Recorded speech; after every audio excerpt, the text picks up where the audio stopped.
it time for illegal ham in the face? But bro, where's the banjo? Some Cleveland sports shows try to give you hot takes, but only one can give you a big old piece of hot ham. Welcome to Illegal Ham to the Face. Talking all Cleveland sports. And don't forget our Fat Boy Tuesday, where we also ham it up with some fun food topics. Without further ado, let's serve up some ham. Here are the Ham Boys, Fatty, and Big Bry.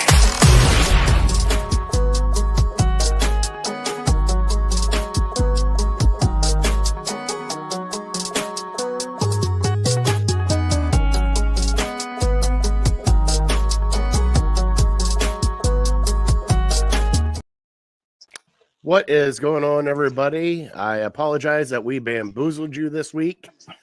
We had to move the start date up to 7 o'clock tonight. Both Brian and I have got sickness in our households, and we're going to do a shortened version of our show tonight.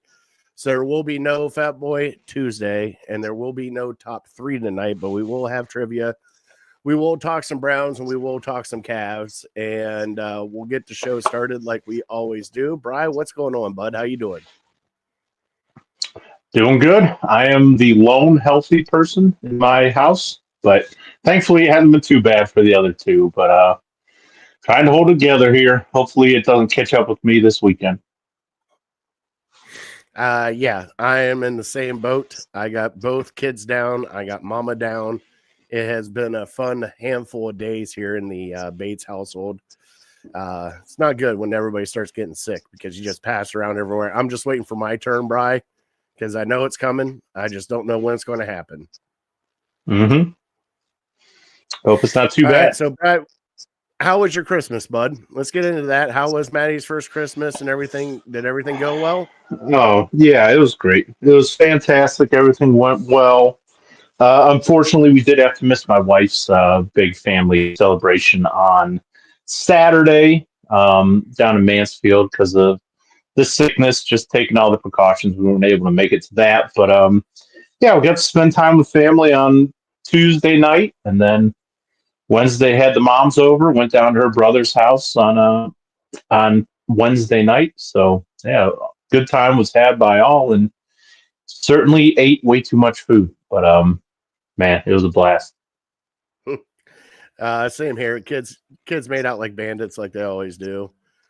We switched it up. We made some meatloaf for Christmas dinner, and man, I forgot how good a meatloaf can be, buddy. It turned out fantastic. Had meatloaf, mashed taters and gravy, crescent rolls, and mixed vegetables. Turned out fantastic. But kids stole the show. They got all the stuff that they wanted, except for Charlie's Air Jordans that he asked for because he thought they could make him jump higher. Oh, no. What are those running, like $300? No, the ones that he wanted were only like $50. Oh, that's not bad. Yeah, so he was like, he goes, Dad, can I get some Nikes? I'm like, you don't take care of your tennis shoes now, buddy. Like, right. You're still in that stage where you just trash everything. Like, let's hold off until I can see you start, taking care of some stuff. And he'll probably be in another size in about 4 months anyways, right? Isn't that how kids go? The way they're going to be another month. I mean, Maddie's probably in size, 2 diapers? 3. She's been in 3 for about a month and a half, but we have all like these little cute infant shoes. Nah, she never wore. I mean, she's worn shoes maybe twice in her life, and they're just all for show. Little pink Chuck Taylors. I put them on her maybe about a week ago. Very cute. Yeah, I know how that goes because like we had Phillips got us the camo outfits for the boys. They wore it once, just take a picture, send it to Phillips, and yeah, right. But they're up here because Hope's gonna make a blanket out of all the baby clothes that we kind of saved that we got from everybody. So she's gonna make like a blanket for him out of that. But yeah, Christmas went good. Everybody's good to go. You got any shout outs this week, brother? The only shout out I got is for my nephew, Lucas. I had a birthday yesterday.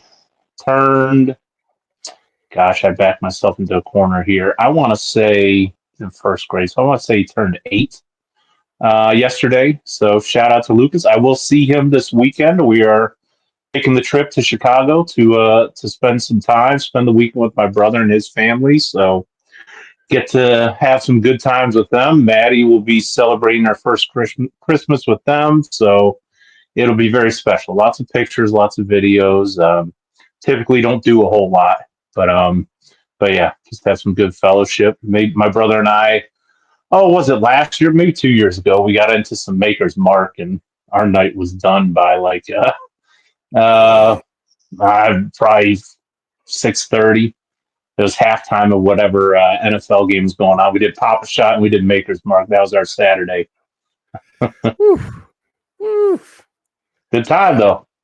Oh yeah, definitely a good time. The only shout outs I got to shout out our boys from the Dude Network. I made guest appearance for them Friday night, helped them out. They got sickness in their group too. So I stepped in with Tony and did the guest spot. We had some fun and laughed a lot. And then also the Lions Lounge had their 216 show yesterday, or their 216 show yesterday, and making picks for Sunday, which we were all horribly wrong on the Dallas Cowboys pick. But all of it, they pick against the spread. And I was thinking that Dallas had backdoor covered and they just got the doors blown off. I agree. Yeah. Kenny Pickett. Who'd have thunk that?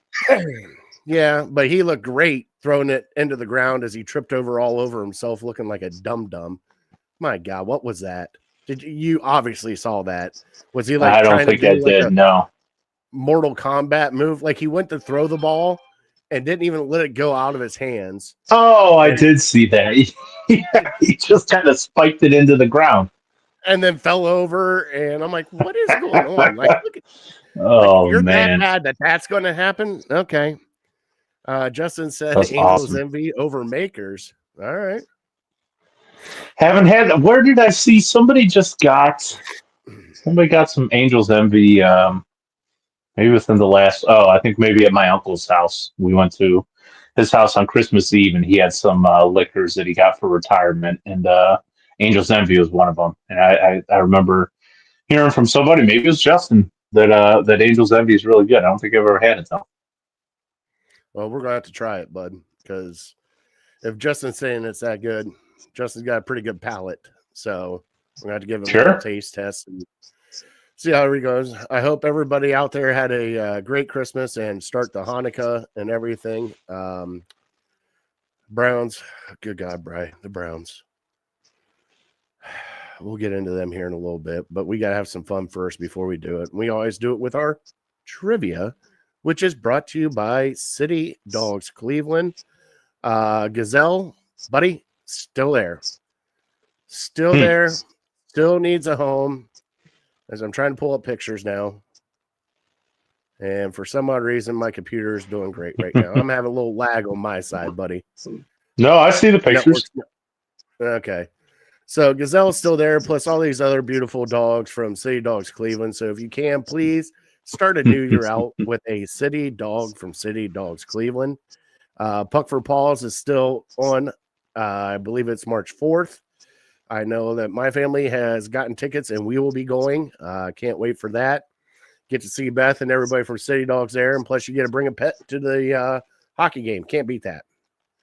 I love that face right there. Just all good dogs. Yeah. I mean, if you whiffed, if you blundered on your gift to your kids or whatnot, go get them a dog. I mean, that is the best gift that I know me personally I could receive. Heck yeah. For kids, there's adults out there that may be allergic or something like that to them, so I understand. But a dog is just the best gift you could possibly get for your family. Oh, Justin, we're projected to have the third pick. We have the third pick right now. If the season were to end today, we have the third pick. Move from 5 to 3. My God, Bri. This is where we're at now. All right, well, let's get the trivia music going. And I'll hit you up with trivia, Bri. It is Browns trivia. And I told you before the show, it is Heisman Trophy and Browns trivia. I like that. Yep. Hope you're going to enjoy this one. But here we go. We got to play the sounder, bud.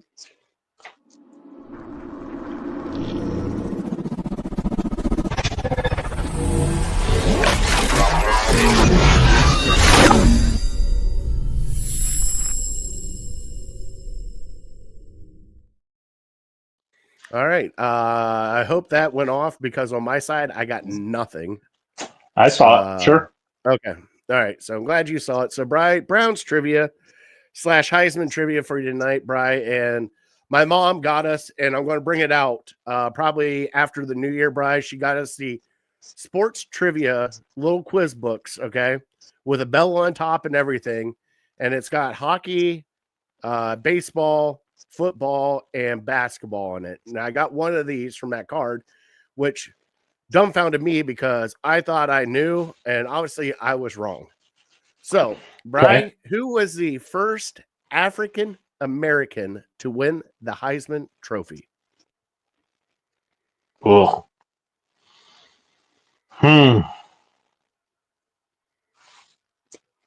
Okay. Is that Browns trivia? That is Browns trivia too. Oh, okay. That helps me a little bit. All right. Thank you. Not a problem. All right, Brian, let's get our Cleveland headlines. Let's get this show started.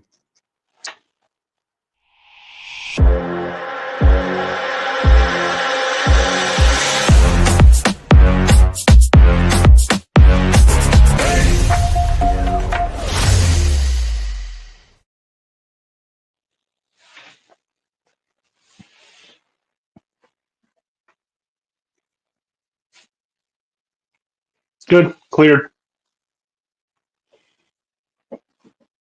Lines for tonight, Bri.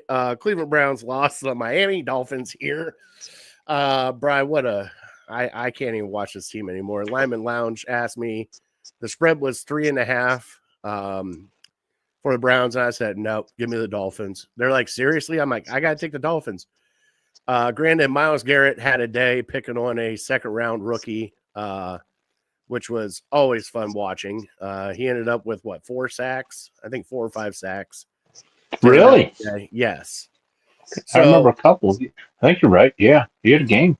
So even Chris said, it was just embarrassing to watch. Yeah. Brian, Jerome.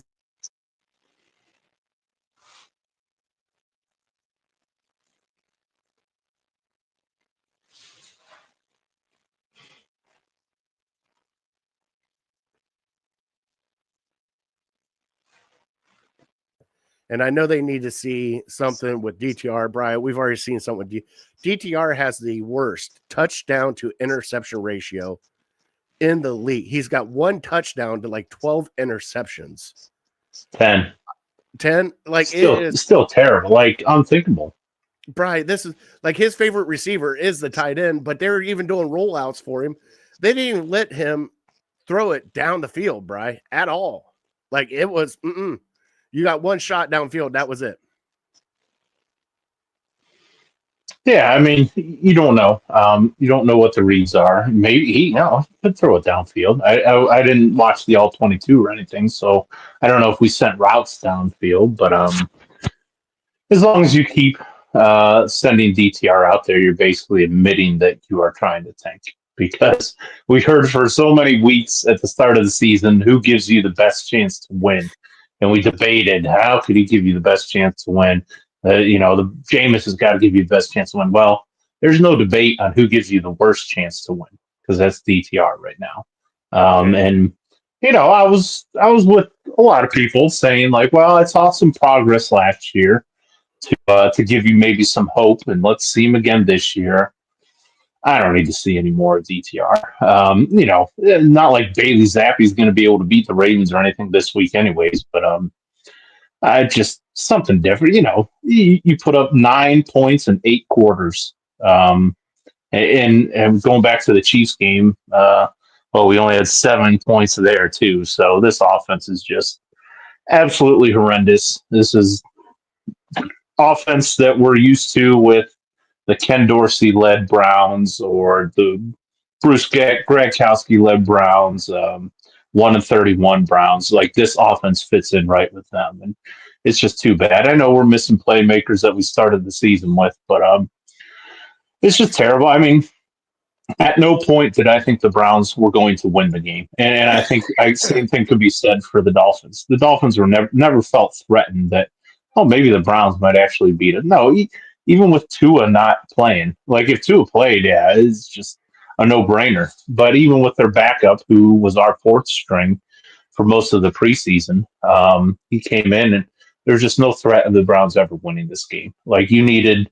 something short of a miracle to actually compete and for us to believe. Like we need to hit some huge plays and just have so much go right for us just to beat like the what are they 8-8 now Miami Dolphins who, with their backup quarterback. Like have we played a good team? Like we're going to play a good team this week, and like I was thinking of a scenario how the Browns could actually beat the Ravens, like in this current Browns team versus that current Ravens team. Like I think the Ravens win 100 out of 100 times. I don't think there's any way that if we're throwing out DTR, maybe Bailey Zappi, who knows what we have Bailey Zappi, but if we play DTR, the Ravens will beat us 100 out of 100 times, even if Lamar Jackson doesn't play a snap. Like there's no way that they're going to lose to us. So, I mean, there's part of me that wishes that I could bet against the Browns. Like I'm in there like bumping the spread up. Well, you said 3.5. I'm bumping it up to like 10.5, and I'm just rooting that we can maybe stay within 10 points. And sure enough, we didn't. So, I mean, I could have. I knew that we weren't going to win the game, but I'm just trying to. I can't go against. I can't. I just feel counterintuitive to put money against the Browns, then I'm sitting there rooting for them to win. So I have to like somehow give me some skin in the game to where I can put $3 on the Browns to cover by 10 points or whatever. But sure enough, I knew in the back of my head that there's a chance that we just get blown out, and we did. We never really put up a fight. Myles Garrett had a nice personal game. But Jerry Jeudy, I guess we threw it to him at every possible chance. And he had, did I hear he had 16 or 18 maybe targets? 18? Yeah, him. It was pretty much mostly him and Akins, Jordan Akins. Yeah, just an absurd amount. 18 targets. So, and say what you will about Jalen Ramsey, he's still one of the best corners in the league. And so the fact that he got 12 catches on 18 targets is pretty good. And he didn't really play that great. He dropped the fourth down in the end zone, I think. He had that one catch where like he is very lackadaisical backing up and catching the ball, and he steps out of bounds. And then the next play, like it was a bubble screen, and we throw it to him and he drops it. And so like these guys, you question how much they really care even anymore. I don't know. I don't know what to take from this game other than it's just another game that we really didn't care to win. There it is. Chris said it. 18 targets, 3 yards down the field. Right. Yeah. And DTRs in the press conference. Like we've seen this story so many times before where all these guys are in self-preservation mode now. Like nobody wants to admit that they had a bad Sunday. The coaches don't want to admit they coached a bad game. The players don't want to admit that they played a bad game.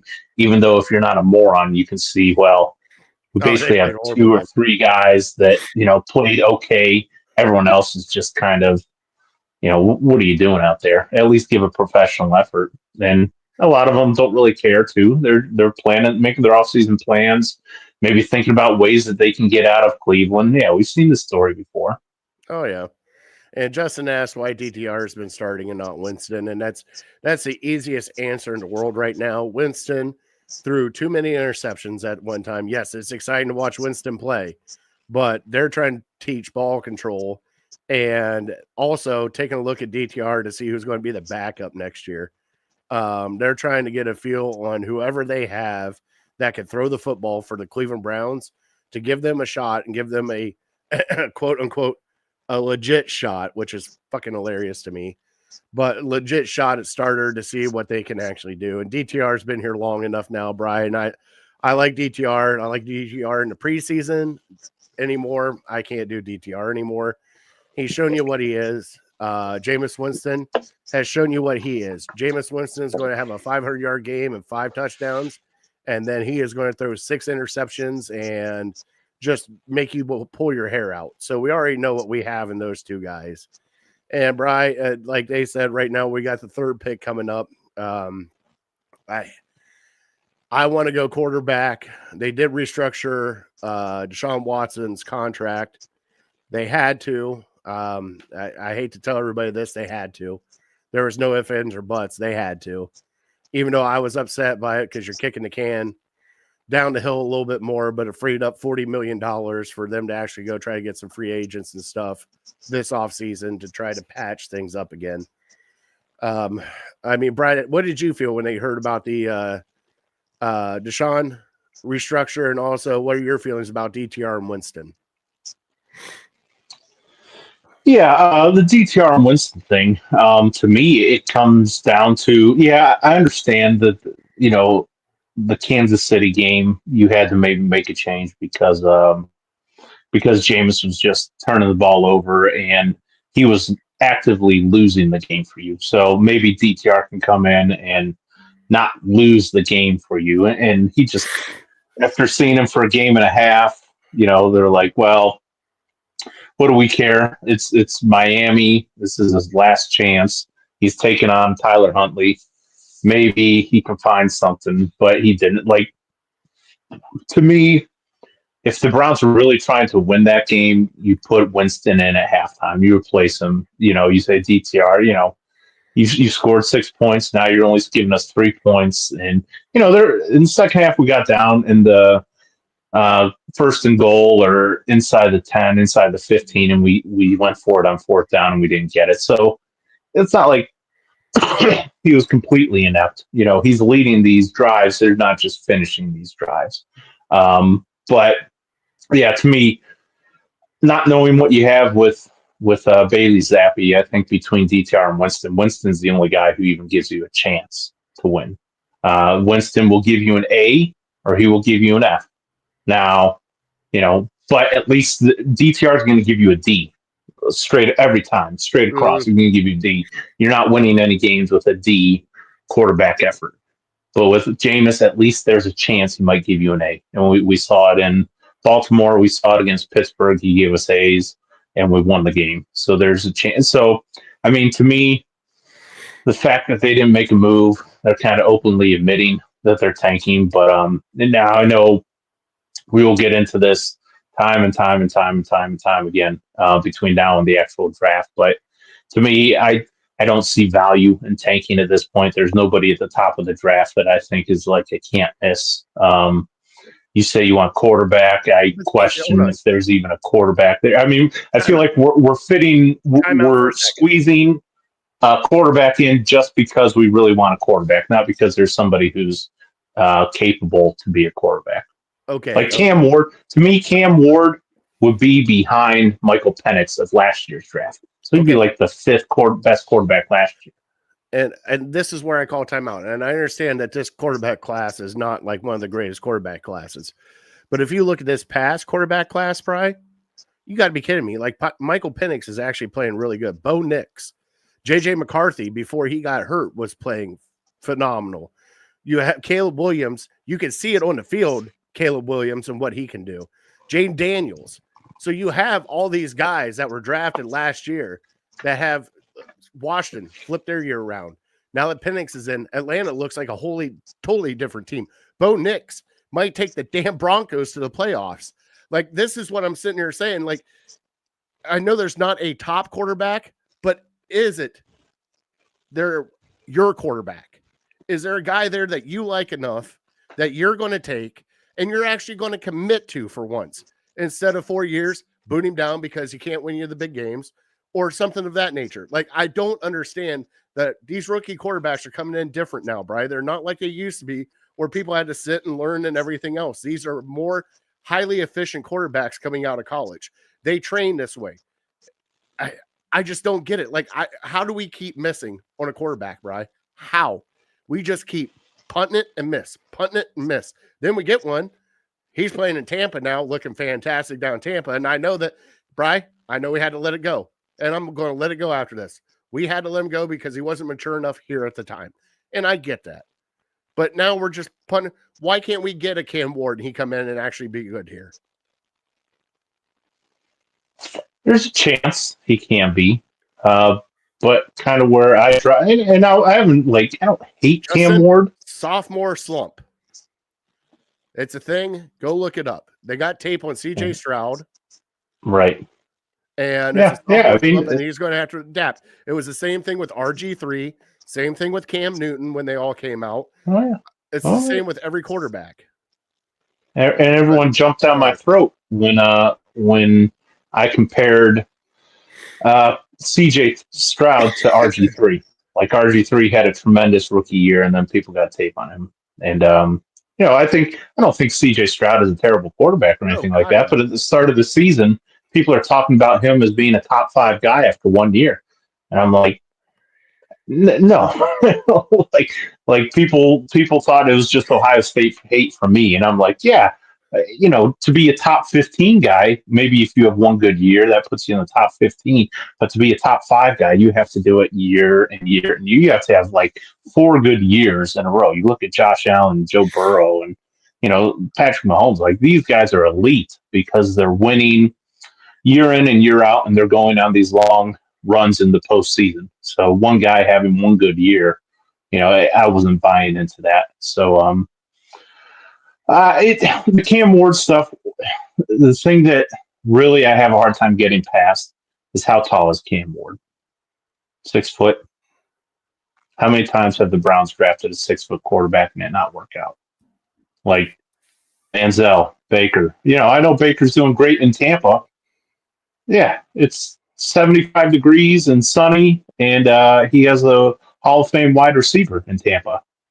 Cam Ward coming to the Browns, coming from Miami, 6 foot quarterback. I've seen this story before.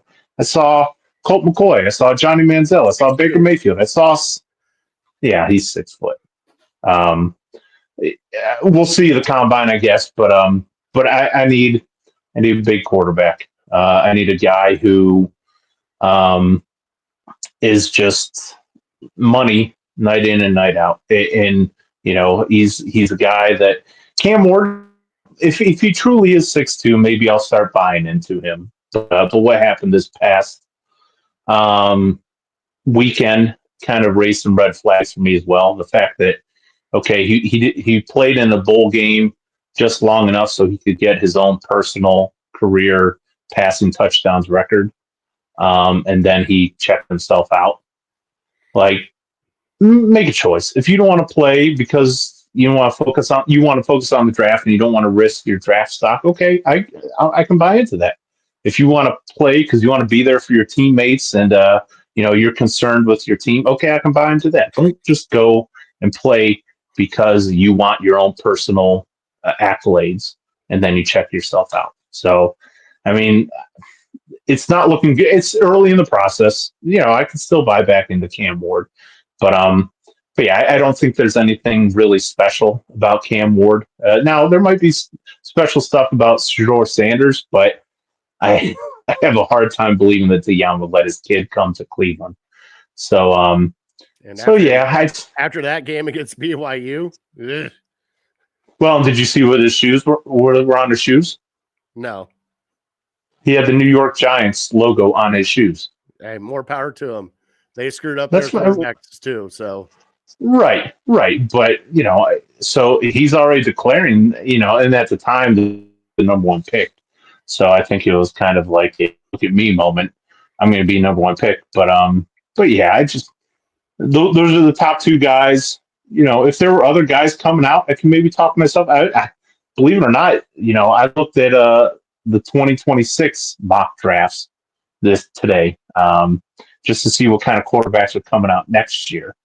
And it's going to be a stronger class. And like, if some of these 2026 guys came out this year, Garrett Nussmeier, I've talked Drew Aller. I'm a fan of his. Arch Manning, certainly, between Aller being from Northeast Ohio, the Arch Manning stuff, the ties to Haslam, if one of those guys were in these drafts, I'd be like, all right, sure, absolutely. Start losing. Let's draft these guys and let's develop them.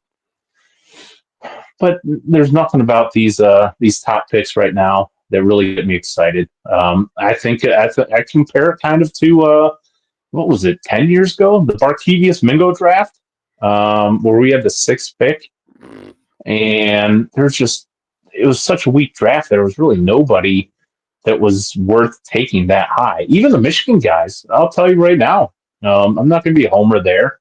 I think to draft Will Johnson as a cornerback in the top 5, I think that's too high for a cornerback.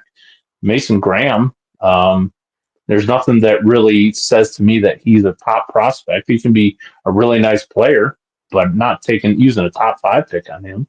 So there's just nobody that excites me at the top of this draft. That's why I'm so bummed that we're finally tanking, or we're finally doing what a lot of people want us to do, so we can get such a high draft pick. And at this point, without knowing a ton more, trade down. Let's get picks for next year to where it's actually a good draft. And if we had to position ourselves and take one of the quarterbacks next year, then we can do it. Let's just not shoehorn in Cam Ward or Shedeur Sanders just because they play the position of quarterback and we need a quarterback.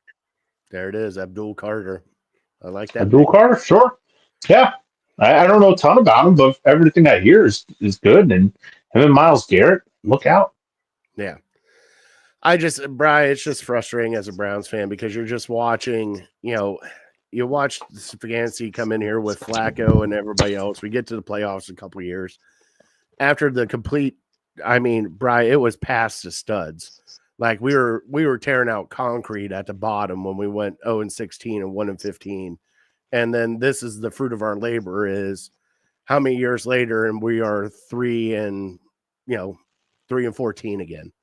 Like, it's just like, okay, this is not what's supposed to happen. You guys are supposed to stabilize this and at least be a competent team going through.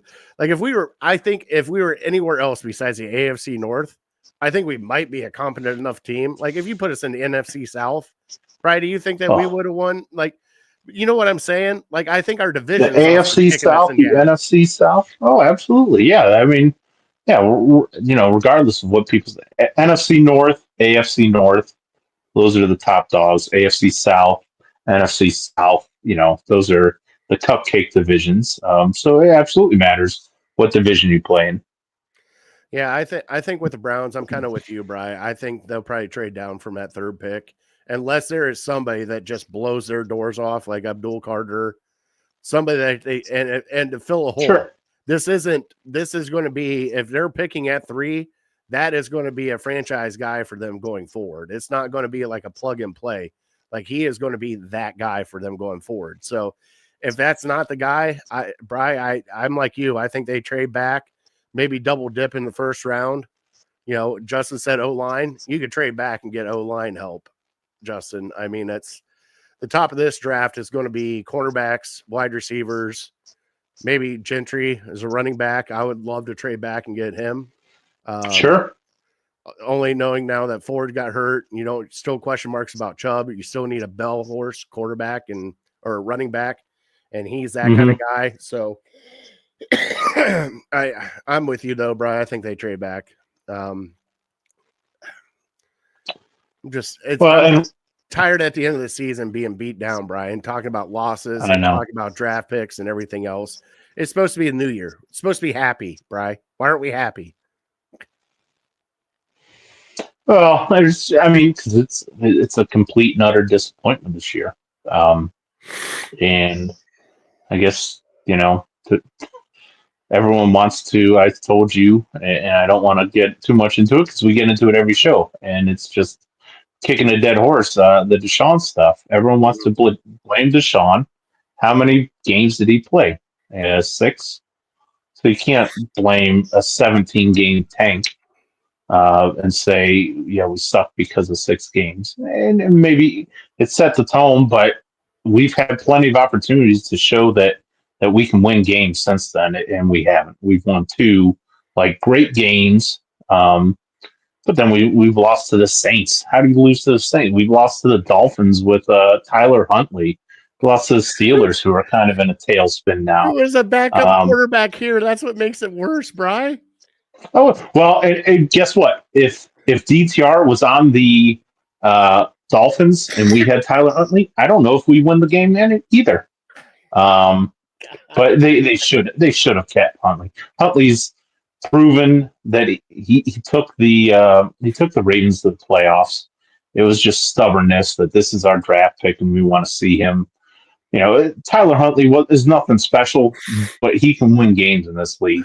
So if you're really serious about winning games in this league, you keep Tyler Huntley and you say he's a better quarterback than DTR. Yeah, I pray that the DTR experiment is over. Draft another quarterback in the 5th round if you want to, maybe strike gold or whatever. But yeah, DTR has proven that unless something miraculous happens, he's not even a backup in this league. He can't win games when you need him. So move on. But I mean, so they're talking today about, okay, we have top 3 picks, so we should get either Cam Ward, Sanders, or Travis Hunter. We're guaranteed to get one of those 3. But to me, I don't think I can see a scenario where the Patriots are at 1, they take Travis Hunter. The Titans are at 2, they take Cam Ward because Shador has said, I don't want to go to the Tennessee, and he also says, I don't want to go to Cleveland. So those Hunter and Ward go 1, 2, and then Shador Sanders says, you draft me, Cleveland, I'm not coming. And then so we don't get him either. So, we'll get into more and we'll talk about the draft, but there'll be guys that we like. Sure. How does that work? So if we do draft Shador 3rd, right? Mm-hmm. And he says, I'm not coming to Cleveland. Well, we have his rights because we drafted him 3rd, correct? Right. Correct. So at that point in time, either A, you play for Cleveland or you're not playing at all. I mean, they could pull that card for him and be like, hey, this is your choice. Because they drafted him. Do they have his? Because at that point in time, it would be the 5-year or the 4-year plus 1 with the contract situation they have. I mean, is that?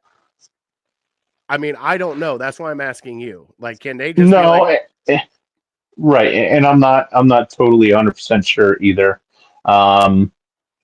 But the options that other guys have threatened is I'll go play in the Arena League or I'll go play in the, I won't play professionally in the NFL. I'll go play for Canada. But if he ever comes back to the NFL, then they have the rights. But that might only be for like a year. And then he could re-enter into the NFL draft. He might, I don't know, there might be a technicality to where he could go back to school. So there's other ways of them.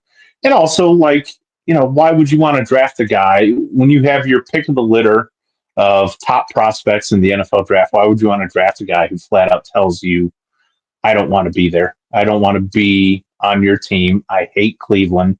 We haven't seen it since Eli Manning, and it worked out pretty well for both teams in that scenario. So maybe there's a way that it could work out. If the Browns do trade him, and then you'd use him as a trade piece for Vegas or the Giants or something to get something out of them. So maybe they get a little compensation back in return. I don't know. I don't know exactly how that works, but I would think if there's a guy who says flat out, I'm not playing in Cleveland, then why would you want to draft him? Yeah. All right, Bryce. So we're both on board. They're losing against Baltimore, right? Oh yeah. I mean, like I said, I think if Baltimore, if what I know is correct, that Baltimore needs to win this game, and if certainly if the Browns send out DTR, that's a no-brainer. Even if Bailey Zappi, they might have a 1% chance at winning. So yeah, it's just by how much are the Ravens going to win by. Eventually they'll start, once they get up by 2-3 scores, they're going to start pulling their starters. So I think the spread I heard is 17 or 18. So there's a chance we get a backdoor cover or something. But again, DTRs in there. We had a chance at a backdoor cover this past week, and we couldn't score in the second half at all. So, yeah, it's just how badly do they want to beat us? They might want to embarrass us because we beat them earlier in the season. Yeah, I'm going to take the Browns under 1.5 touchdowns for the entire game. Brian, the only way we get over it is a pity touchdown. Exactly. And with Jerome Ford out now, you got Pierre Strong, and then good God, Brian, what a crappy just shit show scenario we got. But yeah, we're both picking that. Let's talk about some fun stuff though. Cavaliers are playing fantastic, bud. I think they're 24-5 now, something like that.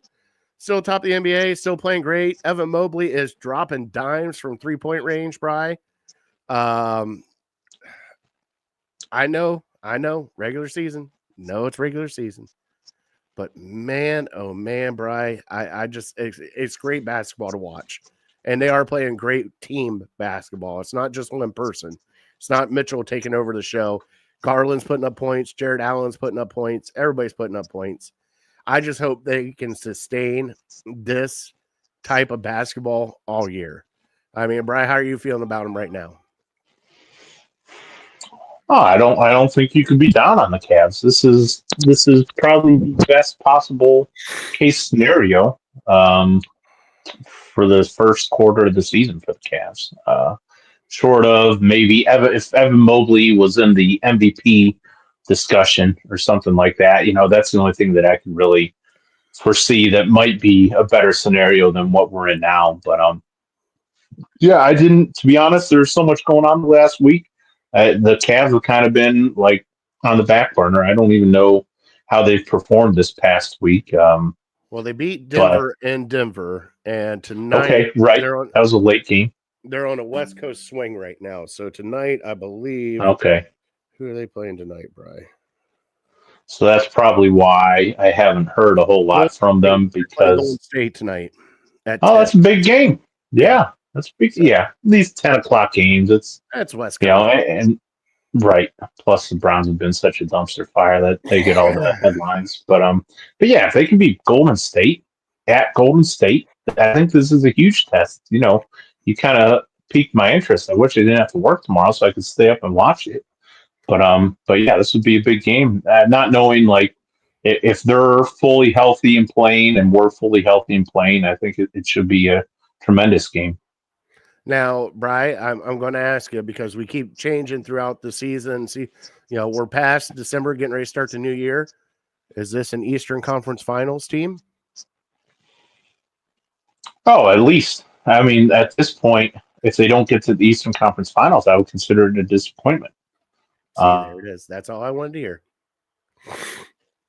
Yeah. I mean, unless they run into Boston in the second round or something like that. So the only scenario where I would be not disappointed in what the Cavs do in the playoffs is if they lose to Boston. Like, I still expect them to be below Boston.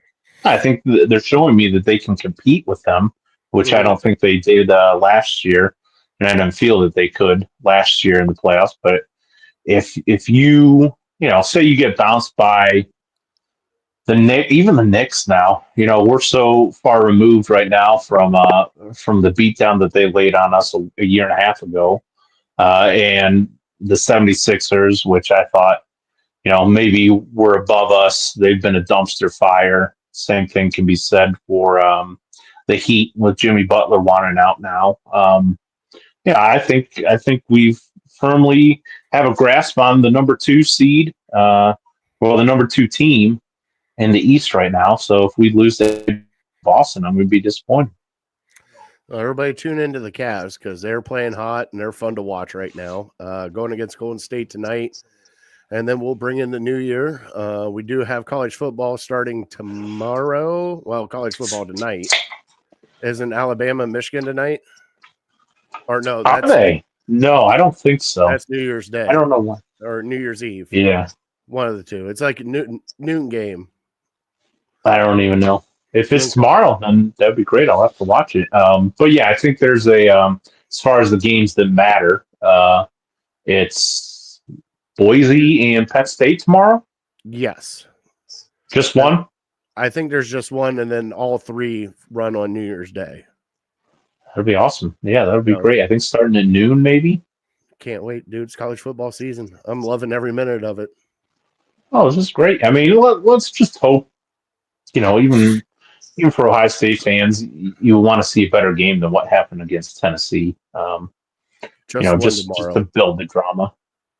Yeah, just one tomorrow. Yeah. The first round games were kind of duds. Even a few games in the NFL this past weekend, just absolute blowouts. A few. So I don't know if a few. Like I was watching the Red Zone channel, and I'm just seeing like easy touchdown after not to take away from Baker, but he had some easy ass touchdowns yesterday. And I thought Carolina was like starting to gain some momentum and start to play well, and then they got throttled. Yeah, it wasn't good, Bri. It wasn't good. Justice said Michigan, Alabama is Tuesday at noon. So tomorrow at noon, buddy. Oh, Michigan, okay. I'll have to put it on my phone. Well, I don't even know who the heck's their number one recruit has been practicing with them. I don't know if he'll be allowed to play, but I'm sure all the Michigan guys that are going to go high in the draft are opting out, I would guess.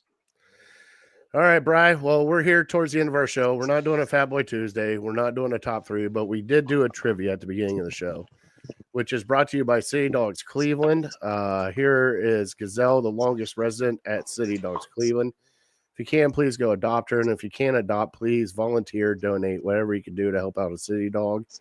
Like Beth said, nothing like getting a city dog for the new year. So here's some more city dogs. By the way, I forgot to shout out, her birthday was on Christmas. She has a Christmas birthday. So I forgot to shout out Beth from City Dogs. I hope you had a blessed birthday. Enjoyed your time. Bri, the trivia I gave you. Who was the first African American to win the Heisman Trophy? Well, since you said it might have some Browns flair to it, I said, I can't remember if who was the guy they made the movie of who died of leukemia?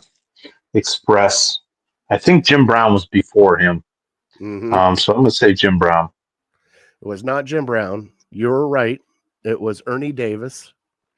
It was Ernie Davis. 1961 won the He was the first African-American male to win the Heisman and was drafted by the Browns, but never played a snap for Cleveland.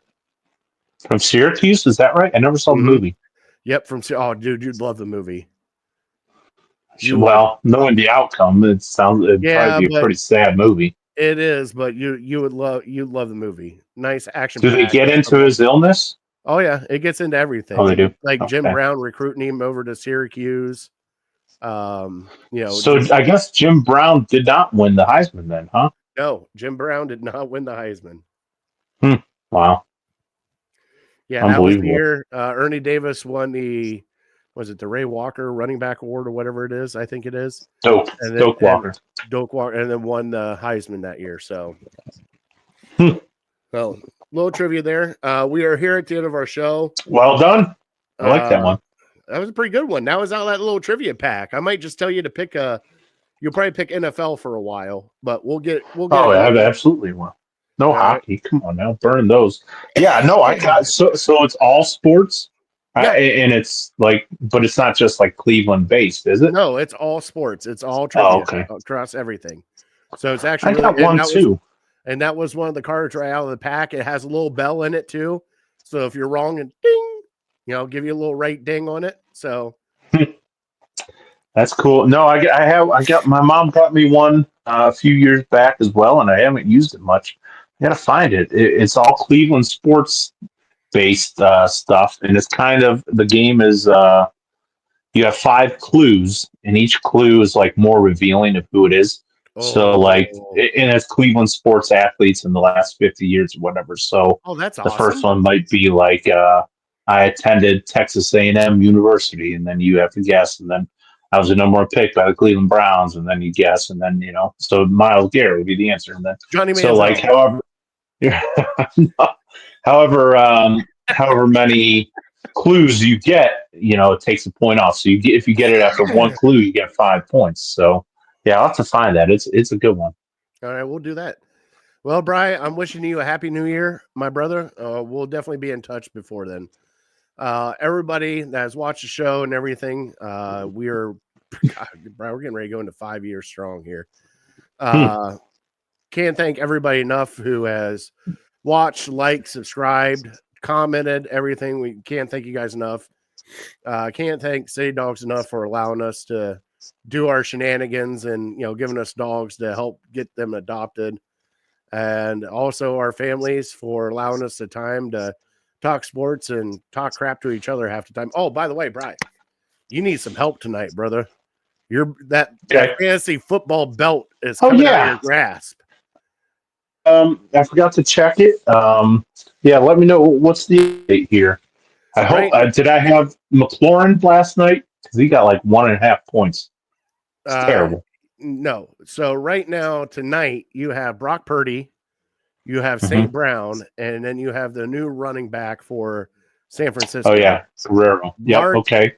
Mark is all done. Mark is at 100. I think he's at 117 points, and you are at 70 right now. Okay, that's doable. So I got 3 guys. You're going to need some help. Need some help. Okay, I'll have to watch it then. Good.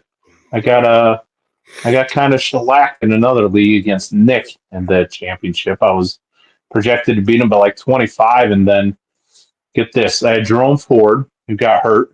I had McLaurin, who had 1 catch. So between my running back, wide receiver, defense, kicker, and in that league we do a punter, which doesn't get a whole lot of points. Guess how many points I got between those 5 positions? Probably 6. -3. Oh, Jesus, Bri. Those 5 positions, I got -3 points. So yeah, so I need St. Brown and Kittle tonight to each score about 3 touchdowns. It might happen. You never know. So goes it. You never know, right? Never know. All right, Brian, we're here at the end of the show. God bless him, my friend. God bless you. God bless America. And we want to thank our troops and first responders for everything you guys do. I hope everybody had a Merry Christmas and Happy Holidays. Wishing you the best from Illegal Ham to the Face for the 2025 year. We will see you next year, Bri. We're definitely uncorked, unloaded. We're out. See you guys later.